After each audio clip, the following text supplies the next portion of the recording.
¿Tú crees que cuando tú sufres, Dios no está triste? No, Dios no quisiera correr, no quisiera auxiliarte inmediatamente, pero es necesario porque el dolor te forja. El fuego lapida el oro, purifica el oro. Tú eres oro, pero necesitas purificarte. Y el instrumento para eso es el dolor. El diablo inventa el dolor. El dolor nace en la mente del diablo. Pero ya que vivimos en este mundo y el dolor nos va a tocar, Dios utiliza el dolor como un instrumento de crecimiento. Vamos al texto bíblico. El libro de los Hechos de los Apóstoles, capítulo 16. He pedido que coloquen el texto en la pantalla. Voy a leer solamente el versículo 27 y después les voy a contar el contexto de la historia para entrar en detalles del texto. Miren lo que dice el versículo 27. Despertando el carcelero y viendo abiertas las puertas de la cárcel, sacó la espada y se iba a matar, pensando que los presos habían huido. ¿En qué circunstancias sucedió esto? Entonces ahora les voy a contar el contexto de manera general. Pablo estaba en una ciudad llamada Troas cuando tuvo un sueño. Un ángel se le apareció en visión y le dijo: pasa a Macedonia y ayúdanos. Él estaba pensando retornar, pero al recibir este llamado divino, llegó a la ciudad de Neápolis. Hoy día es el puerto de Kavala. Llegó allí y más o menos a unos 25 kilómetros se encontraba la ciudad de Filipos. Dios fue muy bueno con Pablo y Silas en Filipos, pero sucede que ahí en la ciudad había una joven que era poseída por el demonio y que adivinaba cosas. La gente se impresionaba y había gente muy inteligente, muy hábil, muy así deseosa de ganar, que prácticamente lo había esclavizado. Esa gente cobraba dinero por la adivinación de esta joven. El dinero era para ellos, no para ella. Pero entonces esta mujer estaba perturbando a los apóstoles y pues el poder de Dios es grande. Miren, quiero decirles una cosa. El enemigo es real. No es una imaginación. El diablo no es una idea. Es una persona. Fue un ángel extraordinario. Se rebeló, siguió su camino egoísta, se apartó de Dios. Pero él vive. Y engañó a la tercera parte de los ángeles. Y hoy día, ¿qué hacen esos tantos ángeles? Se disfrazan de una cosa, de platillo volador, se disfrazan de fantasma, se disfrazan de alma penada, de condenado, de lo que ustedes crean, pero viene a engañar, viene a seducir. Entonces con el enemigo no se juega. Ten un poco de respeto, no respeto en el sentido de reverencia, sino de temor. No entres por entrar al terreno del enemigo. Pero por otro lado, ten en cuenta que tu Dios es poderoso y que el enemigo no puede hacerte nada. No tengas miedo de atravesar por un cementerio a medianoche, porque ten miedo de los vivos, porque los muertos ya descansan. Su cuerpo está en la tierra, el soplo volvió a Dios. No hay alma penada, no hay fantasma. Todos esos son engaños que el diablo usa para seducir, para mentir, para torcer la vida de mucha gente inocente. En aquella ocasión, la mujer estaba perturbando el ministerio de Pablo y Silas, y pues con el poder de Dios, el diablo fue expulsado de la vida de esta joven. Y al ser expulsado, ella ya no podía adivinar. Y al no poder adivinar, pues ya no le servía a los que ganaban dinero con el trabajo de la niña.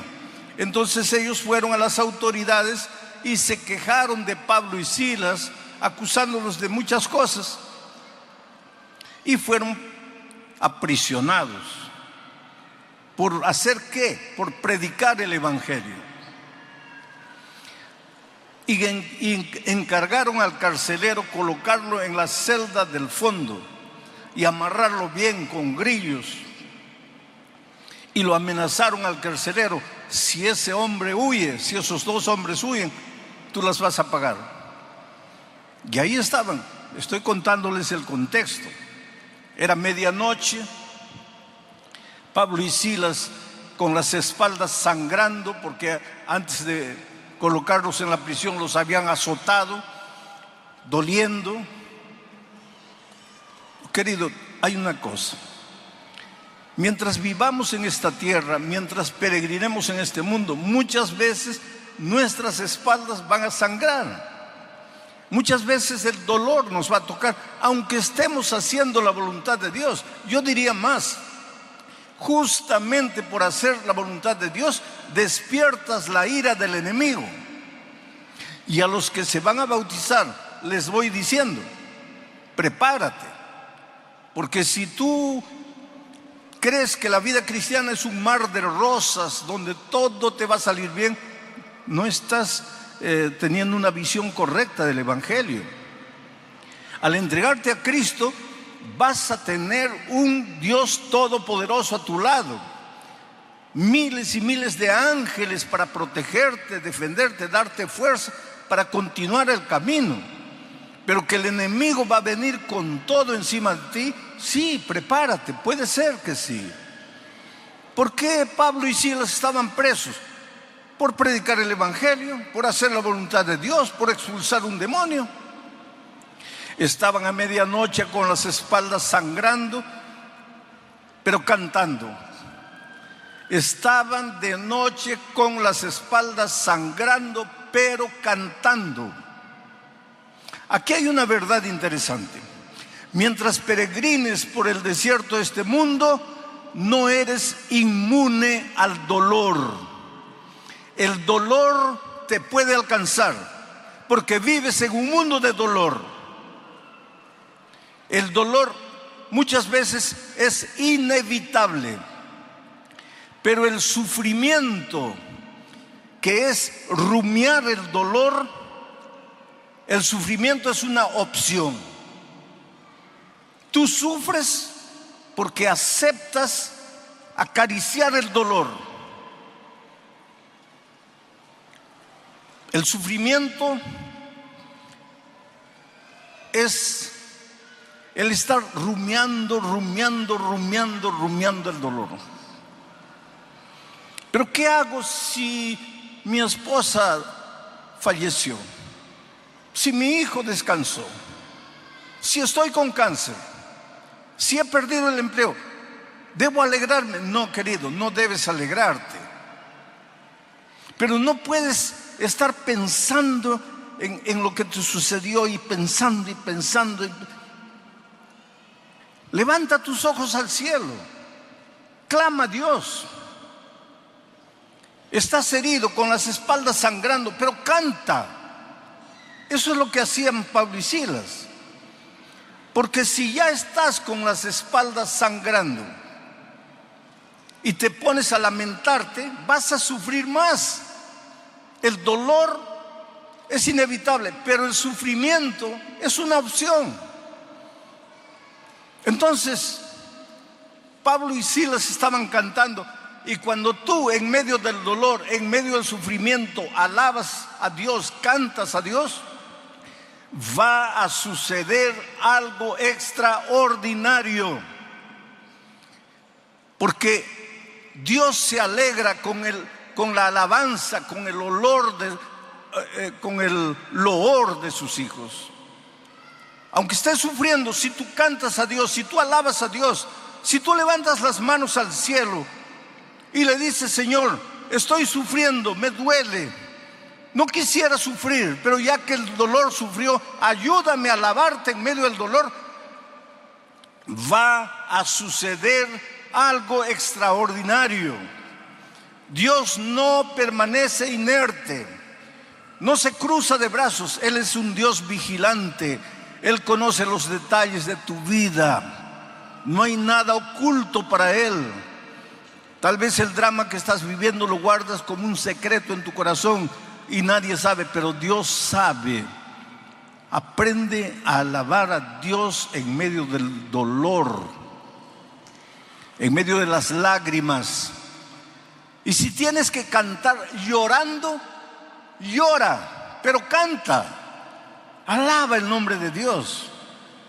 Él te ama mucho, y si permite que el dolor llegue a tu vida es porque Él tiene algún motivo que tú no entiendes hoy.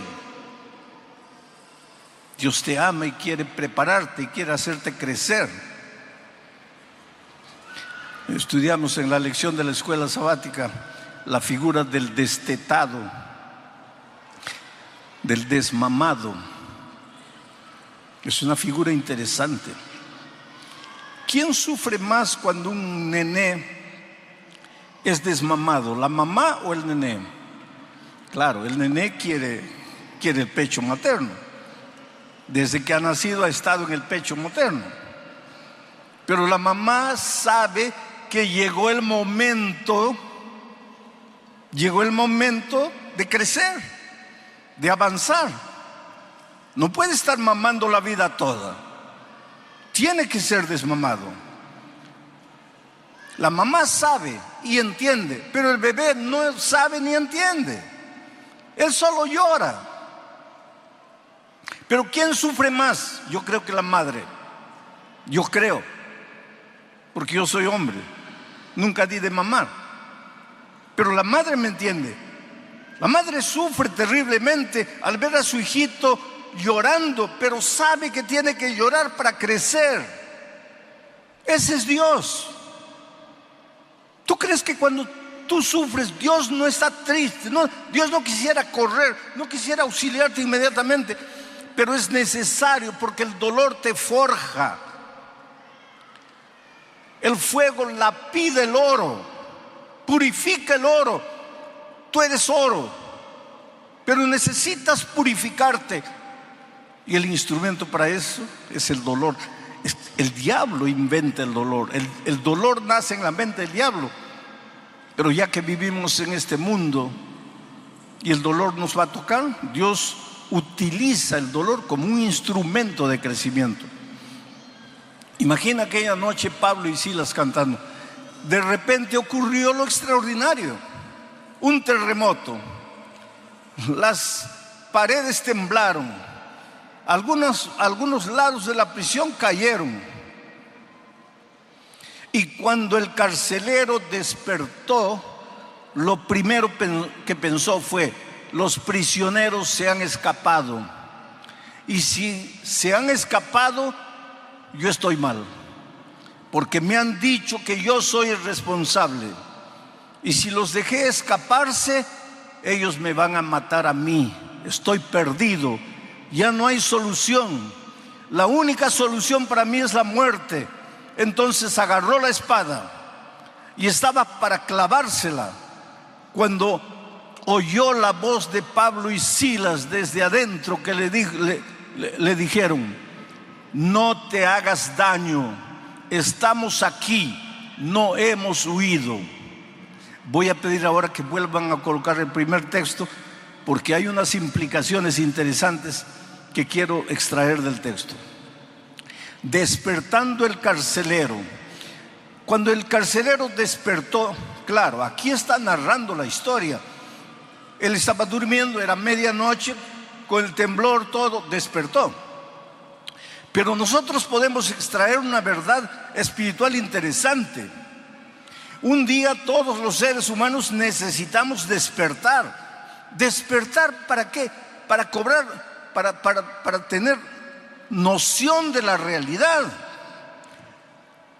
A veces caminas en la vida a la orilla del abismo, te vas a destruir, te vas a matar. El camino por donde estás yendo es un camino de muerte, pero no te das cuenta porque estás durmiendo. En algún momento de la vida tienes que despertarte, y cuando nos despertamos cobramos noción de la realidad. Solo que cuando tú no tienes a Cristo y cobras noción de la realidad, ¿qué es lo que dice? Y viendo las puertas abiertas, porque ahora ves la realidad, viendo las puertas abiertas de la cárcel, sacó la espada y se iba a matar. Y eso es lo que sucede con mucha gente. Al contemplar la realidad, arruinó la familia, arruinó los negocios, arruinó su propia vida física. Ahora está con cáncer, está a la orilla de la muerte. Ha tomado la vida toda y ahora está con cirrosis al hígado. De repente despierta. A veces los golpes de la vida, los terremotos de la vida son para que despertemos. Y cuando despierta, se da cuenta de su realidad, de su triste realidad. Y la primera idea que muchos tienen cuando no tienen a Cristo es que la muerte es la única salida. Me suicido, me quito la vida. Y ahora mira lo que dice el texto. Pensando que los presos habían huido. Pero ¿qué dice el texto siguiente, el versículo 28? Mas Pablo clamó a gran voz diciendo. Claro que él gritó desde el fondo, pero aquí hay otra verdad que nosotros podemos extraer. ¿Acaso no apareció el tercer ángel en medio del cielo clamando a gran voz? Ahora está Pablo aquí clamando a gran voz. ¿Por qué? Porque ve un hombre que está para matarse. Oh queridos, en el mundo hay mucha gente que no sabe qué hacer, no sabe a dónde ir, piensa que la única salida es hundirse en el mundo de las drogas, o de la bebida, o de la promiscuidad, o matarse, quitarse la vida. Y nosotros somos los Pablos y Silas modernos. Nosotros somos representados por el tercer ángel para proclamar a voz en cuello, para gritar el evangelio en el buen sentido, porque hay gente muriendo, y eso hemos comprobado esta semana. Miles de personas entregándose a Cristo, miles de personas que algunas de ellas nunca quisieron saber nada de Jesucristo, escucharon la voz clara del Señor Jesús diciendo: hijo, yo te amo, y fueron y se entregaron al Señor Jesús. Sigo leyendo el texto, versículo 29. Él, el carcelero, al oír la voz de Pablo y Silas, él entonces, pidiendo luz. Claro, el texto es una cosa, yo estoy sacando lecciones espirituales. Él pidió luz porque estaba oscuro, escuchó la voz y quería ver si los prisioneros estaban ahí, por eso pidió luz. Pero estaría mucho forzando el texto si yo dijese que cuando los pecadores despiertan porque oyen la proclamación clara del evangelio, inmediatamente se dan cuenta que necesitan luz. Y la luz es la palabra de Dios. Lámpara es a mis pies tu palabra, lumbrera mi camino. Es la antorcha que alumbra en lugar oscuro. Entonces, no estoy forzando mucho el sentido del texto, aunque el texto es histórico, pero yo estoy sacando lecciones espirituales. Pidió luz y se precipitó adentro. Y cuando vio que los discípulos estaban ahí, temblando, se postró a los pies de Pablo y de Silas. Versículo 30. Y sacándolos les dijo: señores, ¿qué debo hacer para ser salvo? Ahora vamos a analizar esta pregunta. El hecho de que el carcelero preguntó: señores, ¿qué debo hacer para ser salvo? Es una evidencia de que él se dio cuenta que estaba perdido. Él despertó, sus ojos se abrieron, la luz iluminó su entendimiento Y su primera pregunta es: ¿qué debo hacer para ser salvo? Porque se sentía perdido, era consciente de que estaba perdido. ¿Y por qué? Porque él no tenía lo que los apóstoles tenían. Porque él, delante de una situación, quiso matarse, mientras que los apóstoles, con las espaldas sangrando, delante de la condenación, alababan el nombre de Dios y cantaban. Entonces él debe haber pensado: ¿pero qué tienen ellos que son capaces de cantar en medio del dolor?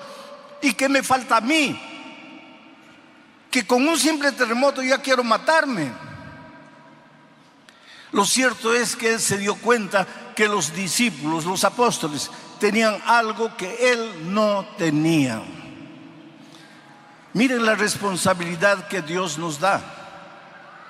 Cuando caminemos por la vida, las personas tienen que ver por nuestra manera de vivir, de ser, de hablar, de conducirnos.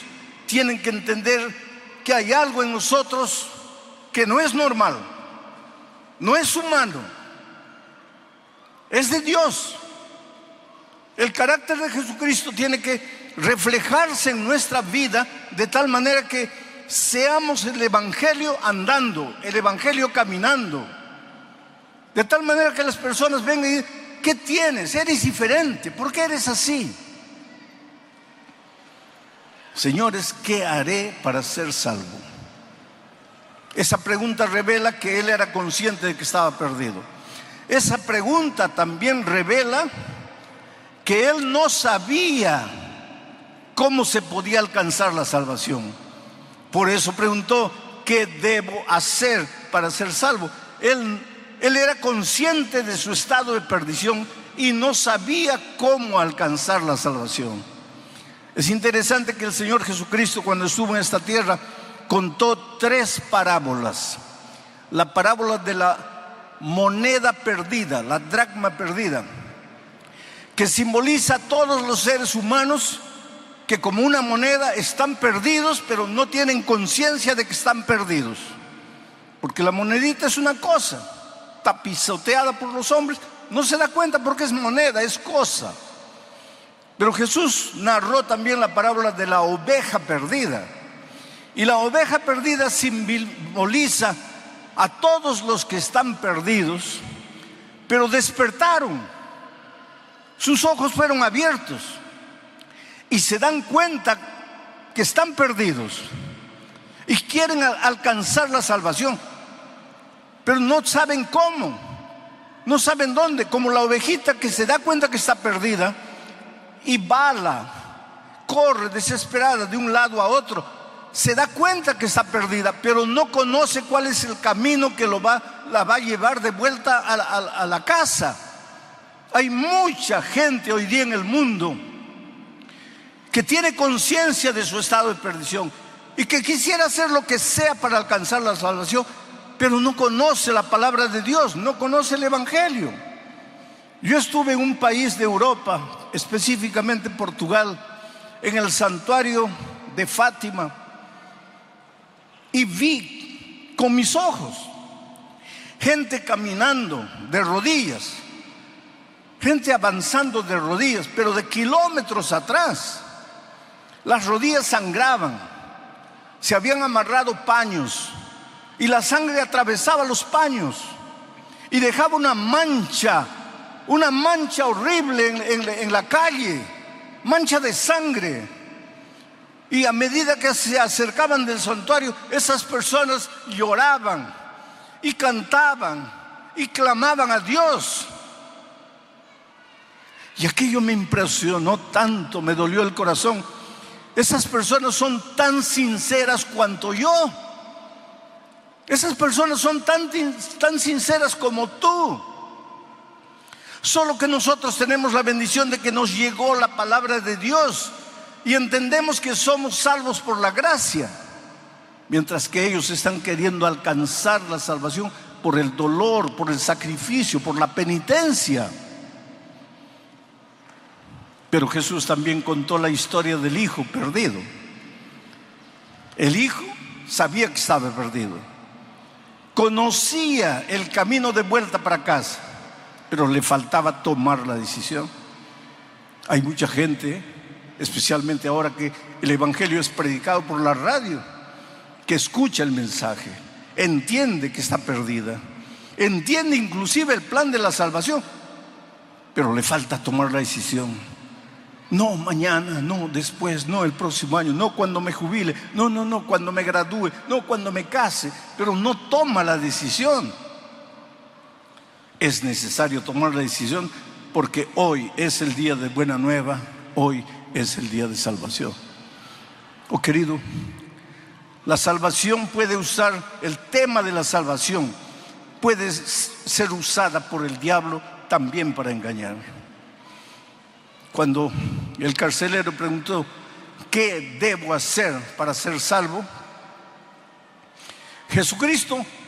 Los apóstoles no le dijeron, tienes que portarte bien para ser salvo. No le dijeron, tienes que dejar de fumar o de usar drogas o de beber para ser salvo. No le dijeron, tienes que guardar el sábado para ser salvo. La vida cristiana involucra guardar el sábado. Si eres un hijo de Dios, no vas a contaminar tu cuerpo con droga, ni con bebida, ni con promiscuidad. Pero la salvación no es por eso. Y sin embargo, mucha gente piensa que tiene que portarse bien para alcanzar la salvación. La respuesta de los apóstoles fue simplemente: cree en el Señor Jesucristo y serás salvo tú y tu casa.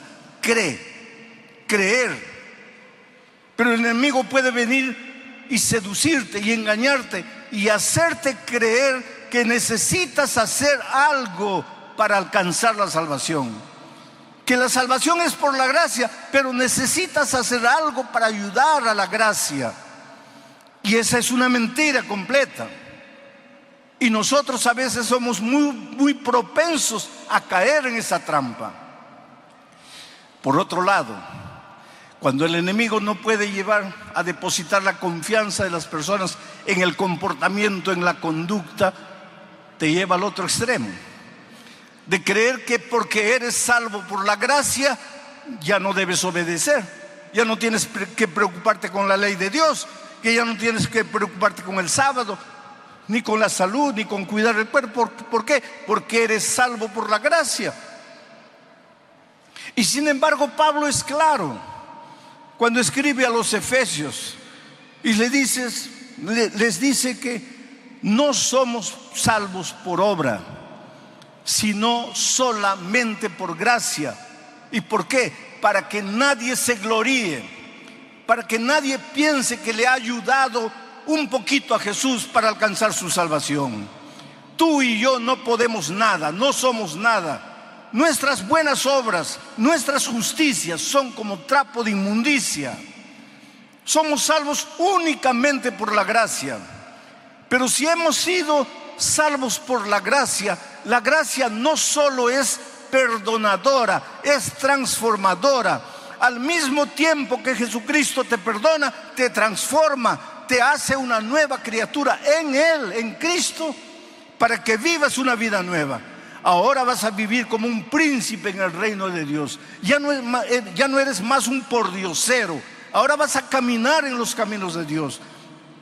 Vas a hacer la voluntad de Dios, no para ganar un punto para tu salvación, sino porque ya has sido salvo únicamente por la gracia de Cristo. Por eso Pablo dice, no somos salvos por obras, somos salvos únicamente por la gracia de Cristo. Pero enseguida dice, pero hemos sido creados para buenas obras. Las buenas obras tienen lugar en la vida del cristiano, pero no es el papel salvador. Las buenas obras son un resultado de la salvación por la gracia.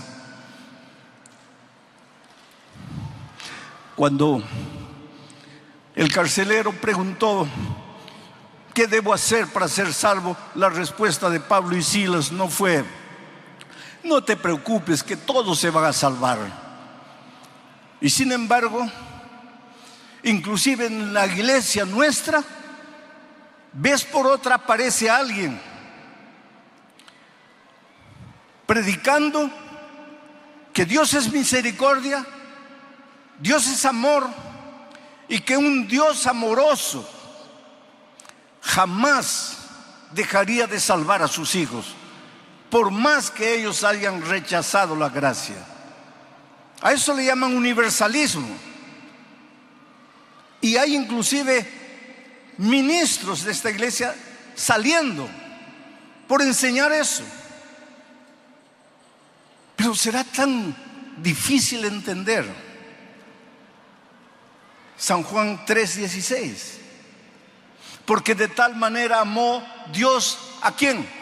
A los adventistas no, a los bautistas no, a los presbiterianos no.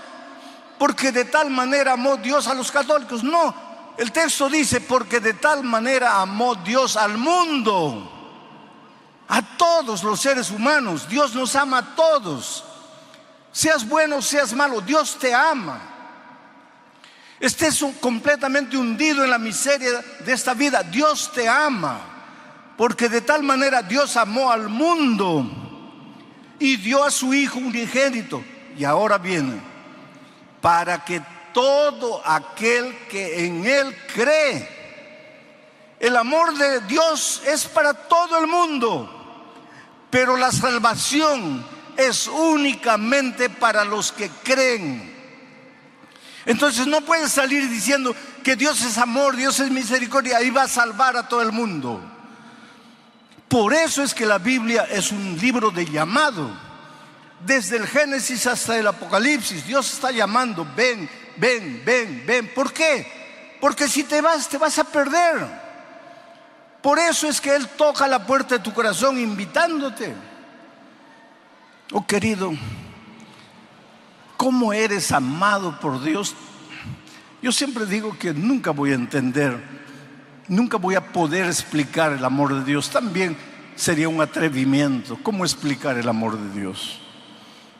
Pero lo predico, lo proclamo, lo enseño, lo digo sin cesar. Pero en las alturas de Puno un hombre viene con una botella de aguardiente en la mano, ebrio, y llega cerca de mí y me dice: pastor, Dios puede amar a todos, pero a mí no. Yo no valgo para nada. Yo soy un hombre malo. Yo gasto todo mi dinero en bebida. Yo golpeo a mi esposa, golpeo a mis hijos. Yo no valgo para nada. ¿Cómo Dios puede amarme? Por favor, no me preguntes cómo Dios puede amarte. Yo no sé cómo Dios puede amarme a mí. Yo solo sé que me ama. Y su amor me constriñe. Su amor me motiva, su amor me transforma, su amor me ayuda a caminar en sus caminos. No importa quién eres, no importa cómo vives o cómo has vivido hasta aquí. ¿Qué debes hacer para ser salvo? Cree en el Señor Jesucristo y serás salvo tú y tu casa. Ahora voy a terminar de leer el texto para entrar en la parte final de mi mensaje. El versículo 30 dice: y sacándolos, el carcelero a Pablo y Silas, sacándolos, les dijo: señores, ¿qué debo hacer para ser salvo? El versículo 31, ellos dijeron: cree en el Señor Jesucristo y serás salvo tú y tu casa. 32, y le hablaron la palabra del Señor a él y a todos los que estaban en su casa. 33, y él, tomándoles en aquella misma hora de la noche, les lavó las heridas y enseguida se bautizó él con todos los suyos. Qué final feliz. Sabes, yo tengo el mismo sueño que tú tienes, de ir un día al reino de los cielos. Y cuando esté ahí, me voy a acercar de un ángel y le voy a decir: ¿podrías mostrarme dónde es la casa del carcelero de Filipos? Y seguro que él me va a indicar: es por allá. Y voy a ir y voy a tocar su puerta y le voy a decir: mira, solo quería darte un abrazo. ¿podrías contarme qué es lo que sucedió aquella noche en Filipos? ¿Podrías contarme qué pasó cuando despertaste y viste que las paredes habían caído? ¿Qué entró en tu corazón que quisiste matarte? Yo estoy seguro que en la eternidad tendremos todo el tiempo necesario para que Él me cuente la historia. Y yo le diré: sabes, no te conocía, apenas había leído tu historia en el libro de los Hechos, pero he predicado de ti en tantos lugares del mundo.